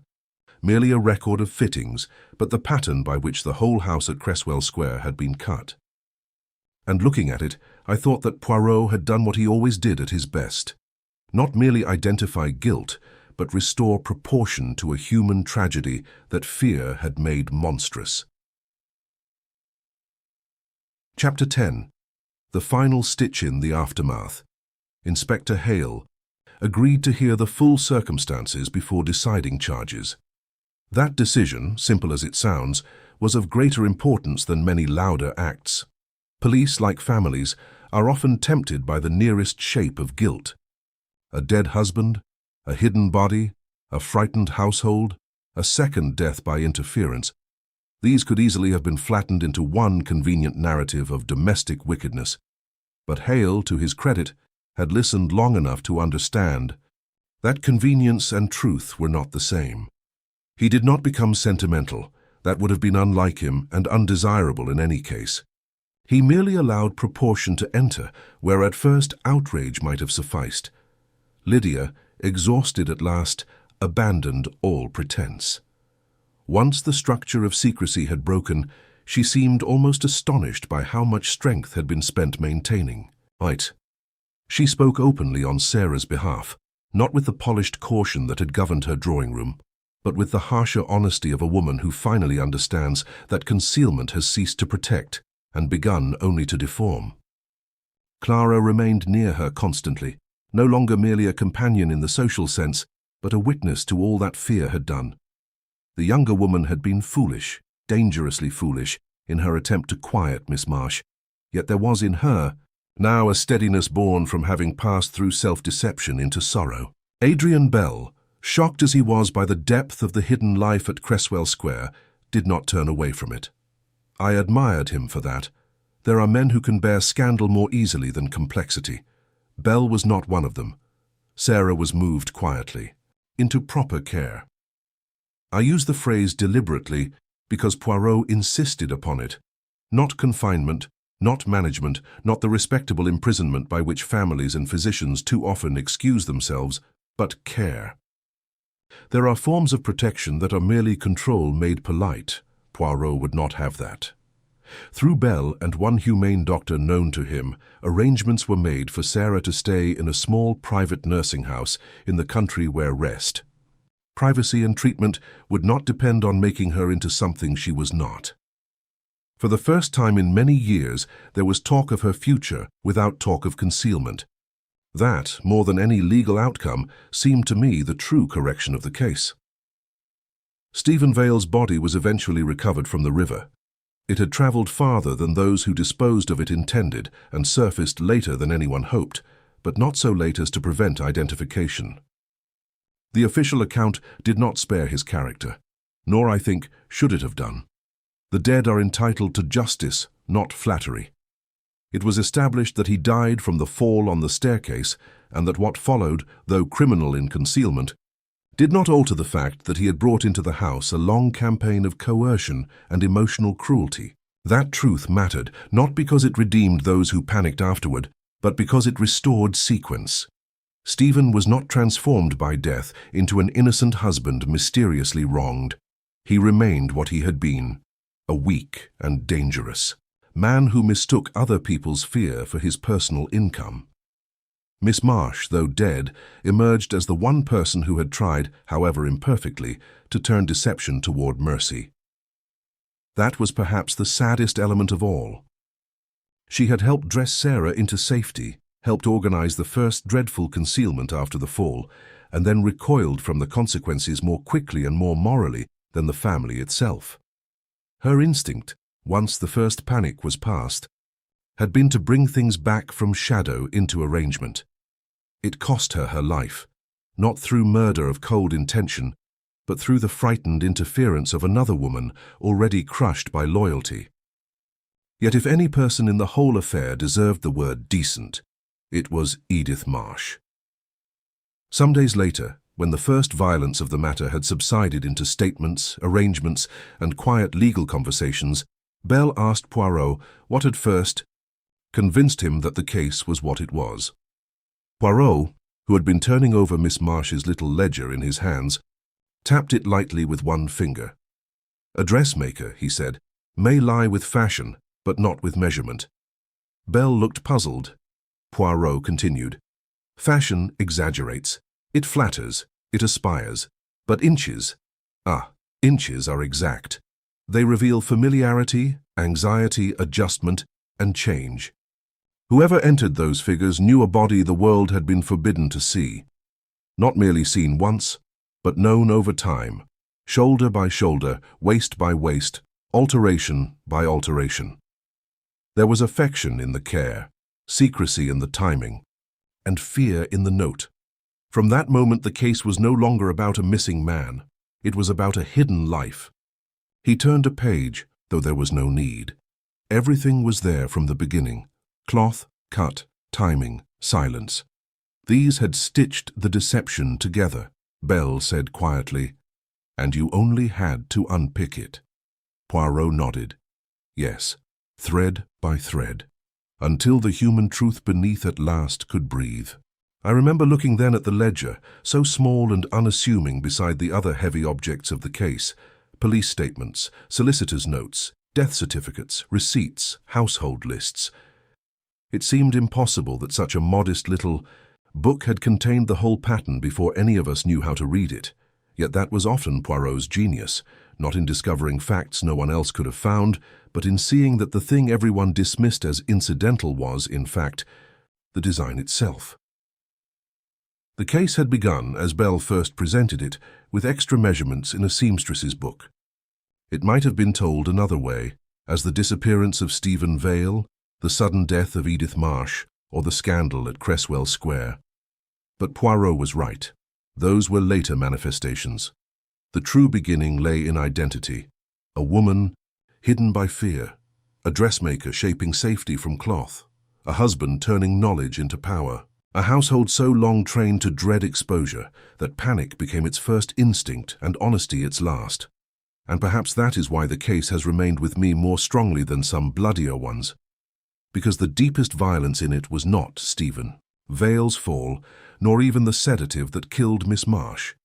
It was the long, grinding cruelty of forcing a human being to exist only by concealment, until everyone who loved her learned deception as a habit and called it care. Poirot closed the ledger at last. "The world," he said, "is very clumsy about bodies that do not behave as expected, so families become tailors of secrecy. They think they are protecting love when they are only shrinking life to fit fear." That was not said bitterly. Simply exactly, and in the end, that was the final stitch. Not the concealment of a corpse, but the concealment of a self. Once that was understood, everything else, blackmail, panic, flight, silence, and sorrow, fell into its proper seam. Thanks for you watching. Don't forget to like and subscribe the Detail channels.